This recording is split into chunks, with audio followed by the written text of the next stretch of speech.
The Sugar Industry Research and Development Institute, through funding from the European Union, has embarked on the first ever lidar aerial survey for the sugar belt across the two northern districts of Corozal and Orange Walk.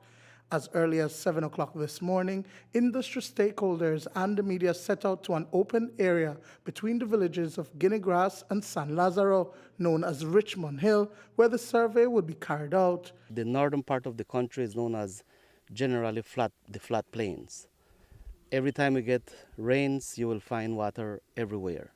So this particular project aims to, or the final result will be the design of a master drainage plan for the northern districts of Belize, particularly for the sugar industry, but it will impact across every sector within the sugar belt. The works started last week Wednesday, which was the ground team to do the demarcation or the marking of the areas, setting up the markers, georeference for the reconnaissance of the drones.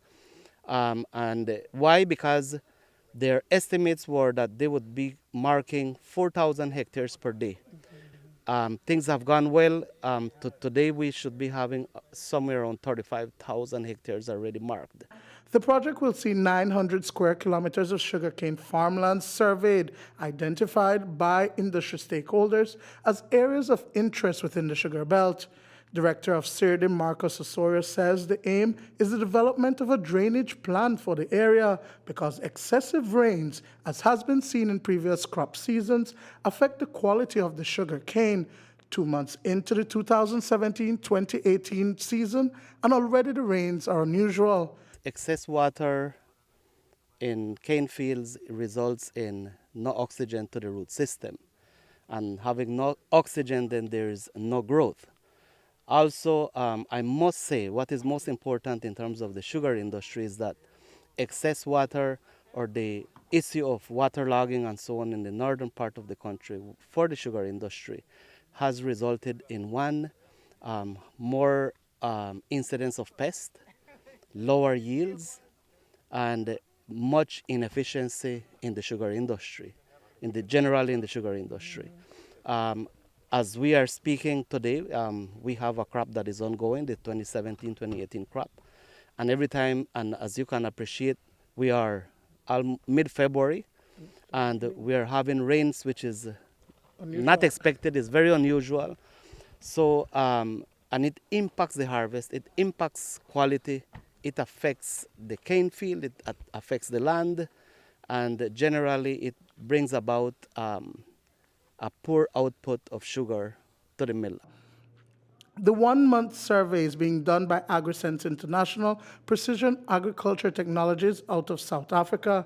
Using a drone and lidar laser gun, it will map up to 4,000 hectares, capturing pictures of the designated area. AgriSense Managing Director and Photogrammetry Specialist Russell Longhurst breaks down the process. The technology has advanced sensors on it. It knows its exact geolocation, so that's its position in the air. It takes photographs and has overlaps forward and natural. What that means is every 1 point on the ground is covered in about 14 photographs.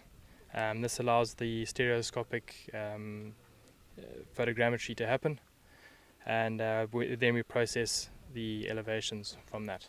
The topographical data collected will then be used to create a blueprint for the landscape of the drainage facility that will be implemented through another phase of the project.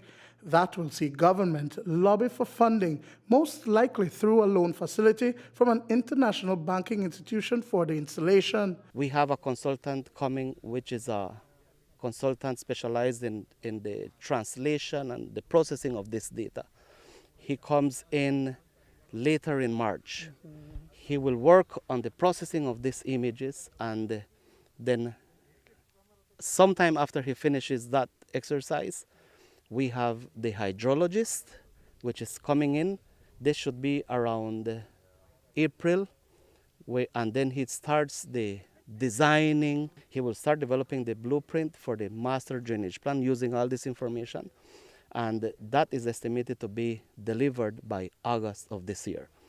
that would have this phase completed. Osorio asserts that the benefits of the land use management project, including the drainage master plan, extends the agricultural industry. It will impact, it will benefit not only the sugar industry, it will benefit the roads network infrastructure, it will benefit the communities that are prone to flooding, it will benefit tourism, and I think it will bring about major developments for the northern districts, because water management is a big issue. The design will also consider catchment areas such as the rivers for the drainage system. Duane, Moody for News 5.